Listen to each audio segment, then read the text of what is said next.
Hello, welcome to AQS Inmate Call, and I am your host, Joel Wilborn. When we think about a life sentence, we think about time. We think about decades stretching out ahead beyond concrete walls.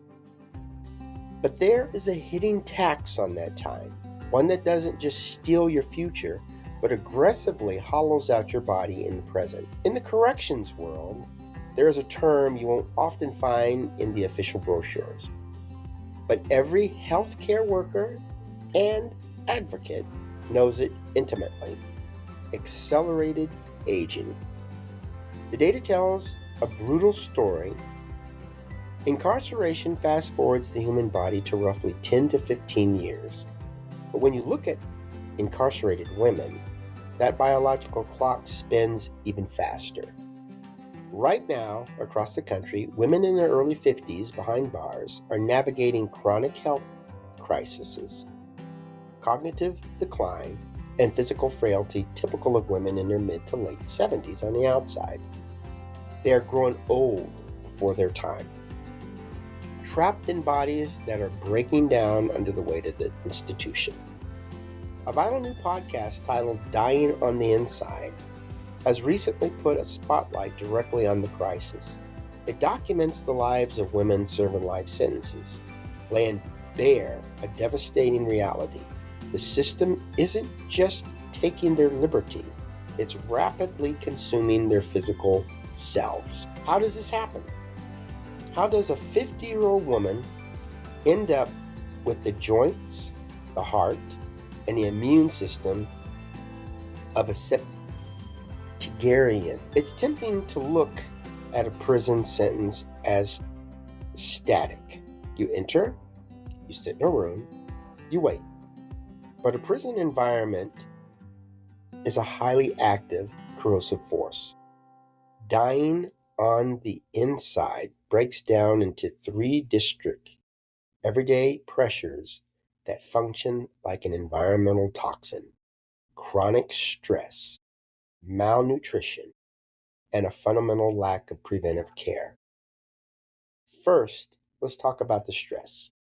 Your body isn't designed to live in a state of perpetual hypervigilance. Now, as a side note, allostatic load is defined.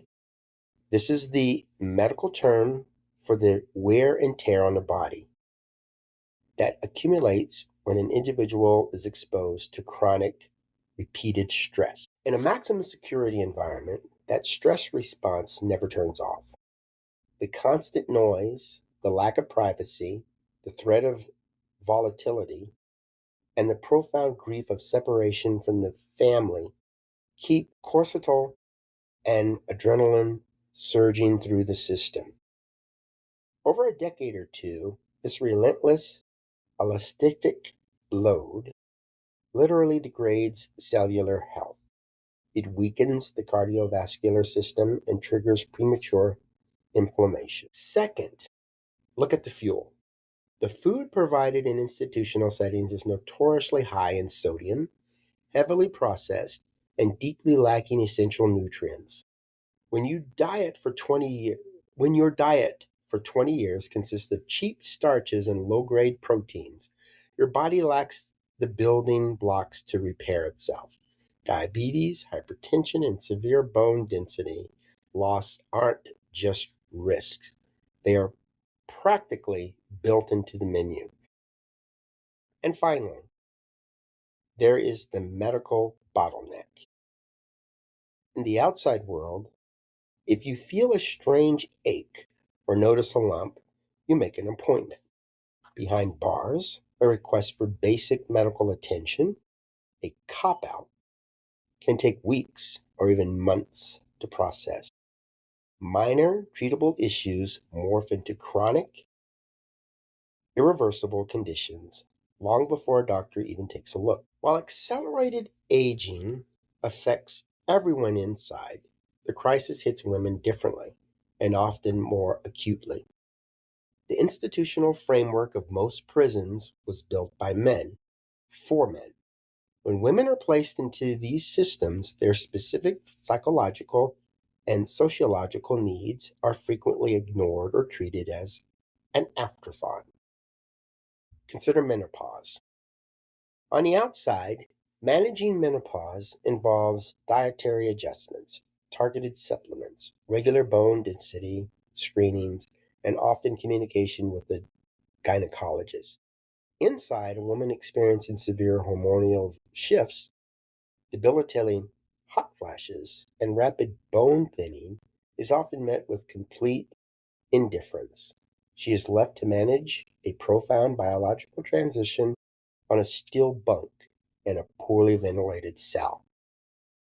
Furthermore, the psychological toll of separation hits incarcerated mothers and grandmothers with a unique severity.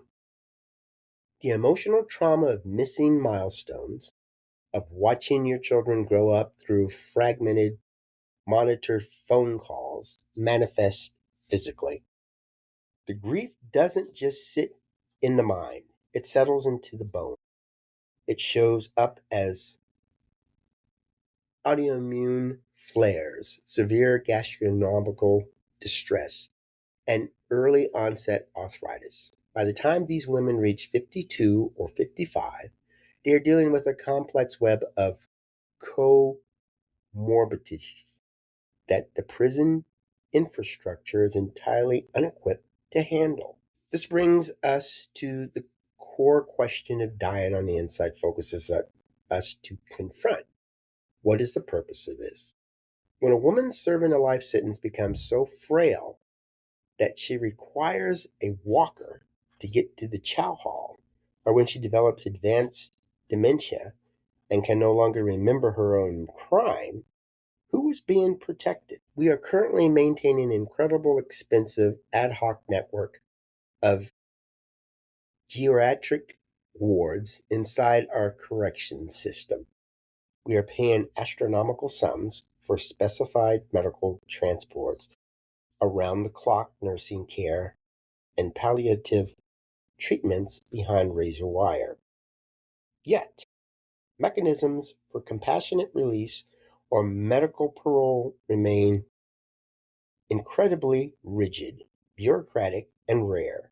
The system prefers to let these women become permanent medical liabilities rather than grant them the dignity of dying surrounded by the families they have spent decades yearning for. The women highlighted in Dying on the Inside aren't asking for an escape from accountability. They've served decades. They have transformed. But as their bodies give out decades ahead of schedule, the punishment transitions from a restriction of freedom to an agonizing, prolonged medical execution. Now, my personal dealings with this in the women's prison, and there's only one women's prison in the state of Washington now. I've seen a woman go in there with medical conditions, and then as time goes by, you can see it deteriorate, and you could see them lock her down, handcuff her, shove her into situations, and she posts on my social media, and she'll send regular emails to me explaining the details of what she's going through. And you guys have tuned in heavily on her story, which is great. And you can look up Cindy Rhodes on my YouTube channel or an AQS Inmate Call. She is really suffering. She has all kinds of medical conditions, and they're not really caring about it. Now, when I was working with Paula Gardner on the outside, she was able to take her medications. She's able to go to regular appointments. As I mentioned before, you find a lump on your breast or a pain in your thigh, you're going to have it checked out. That's the normal thing, and it's not a wise thing to let something like that go. And Paula did her regular pap smears, and on a regular basis she would do that. And she told me that she never let that slip. She cared deeply about her health, especially preventive maintenance on her body. And when the prison, and this is 100% Department of Corrections mishap. They had an overcrowded prison. Why they want to send the women to prison constantly and put them in for many, many years, I'll never understand. That's one thing that will just blow my mind. But they just kept sending these women to prison, and it was overcrowded, and they didn't have the staff to take care of them. How that's supposed to help, I don't know. Another thing that just blows my mind. But they had an overflow, and Paula was sent to the overflow jail. And during that process, when they were switching her out from the prison to the jail, they were telling her that we'll do your pap smear. And she was constantly reminding them, I need to do my pap smear. And they said, well, once you get to the jail, you can do that. But the jail wasn't equipped to do any of that stuff.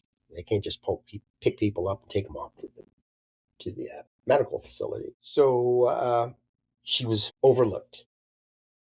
And because she didn't have her regular pap smear, a cancer diagnosis was missed. And so by the time they caught it, when she got back to the prison, it was too late. She had already had terminal cancer. I worked to get her out, early release, tried to get her some care, and they fought me. They really thought she was this terrible criminal. But when you're dying, it changes everything. You know, how can you think of a person who has terminal cancer plotting to rob a bank? What gain would a person like that get? Maybe illegal drug use would be a reason that these people would commit a crime. But even that, it's just more like they're dying. Their body is falling apart. All because somebody decided to send this person to prison that wasn't equipped to take care of them. And there's some laws going on in the state of Washington that's changing some of this stuff, and it's making it a little bit easier for folks. But it's more like the saying, too little, too late. What is the cost of a human life? In the case of Paula Gardner, $9.9 million is what your life is worth. If a company is negligent towards you and you wind up on the deathbed for them, they write a check for $9.9 million and go about their life. Not ending anything, they'll still continue to mistreat you. I've had women report receiving the wrong medication, missing appointments, getting substitute medication. And in the case of my fiance, for years they didn't give her the proper medication. And then now that she's close to getting out, they provided with her, and her attitude changed. And I was trying to visit her, trying to marry her, trying to write letters, trying to communicate with her. And they kept blocking it, telling me that she was a vulnerable adult and that their responsibility was to protect her health and safety. But they weren't doing that. When you fall in love with somebody, you don't want the state to come up with a reason to separate you two. Being around the person, communicating with the person, having pictures and recordings of the person is comforting. It helps, and that's all over the world. That's inside prison and out. It just goes with the territory, and I just don't understand why a person who's been locked up for a decade isn't allowed to communicate with somebody or have a relationship with somebody on the outside. And the state actually thinks that's okay, that that's going to help the person, that that's protecting the person. Fortunately, I was able to overcome a lot of these obstacles, and I'm still working on getting some communication with her. But with her efforts, she was able to go from, they were going to release her into a town that she hadn't been in 10 years, that she did not like, with a family that just pretty much disowned her, and that's where they wanted to send her. And she put in a change of venue so that she could come to this county, be around me, and be around other people that she had a very good relationship with while they were in prison. In a city that is much more accommodating to people who get out of prison. She wanted to transfer, but they kept telling her no. And they had even if they gave me the reason, it didn't make any sense. It was just ridiculous. So after all these restrictions were relieved and she fought, she was able to get the transfer that she needs. And I think her health is going to be a lot better, especially since she's able to control it herself. She was heavily involved in drugs, and that's something the state could help take care of. But in the end, she's a stronger woman than she was before, and she can handle this. She can take care of it herself. Depending on them isn't going to help. No one in the prison needs to depend on them. They need to depend on loved ones. They need to depend on their support team. And we need to get that to them. And most importantly, we need alternative means of incarceration. We shouldn't lock people up, throwing them in a prison that can't handle them. And that's what I'd love to tell the judicial system. If you can't properly care for these women, don't send them to prison. If you have a child and you want to send this child to a school, let's say a school that specializes in helping children with disabilities, and your child has a disability, and you find a school that will accommodate this child. And when you walk in to apply, the staff member says, "We would love to take in your child, but we don't have the staff to care for him." You're not going to insist that your child go to that school. If the school is telling you, "We don't have the resources to properly care for your child," you're going to go out and try to find another one. And if that means going to another state or going something like 50 miles away, you may accept that to get your child a proper education because you care about your child, you love your child, you want your child to succeed.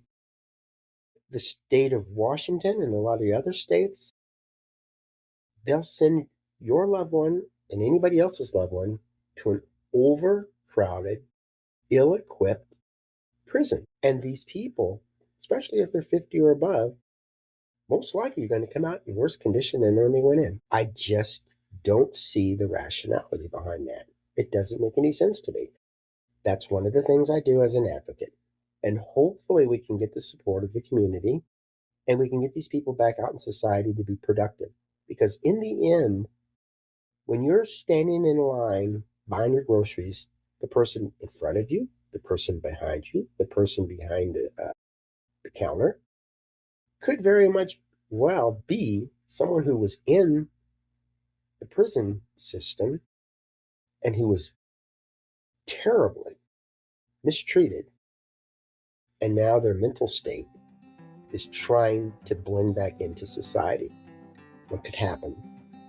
When you get up to the counter and make payment, what's going to happen? Will everything go normal? Could something snap? Could somebody come bursting through the front door and start firing around? Mental health is not something we should ignore. We need to have good mental wellness. And that's what I do.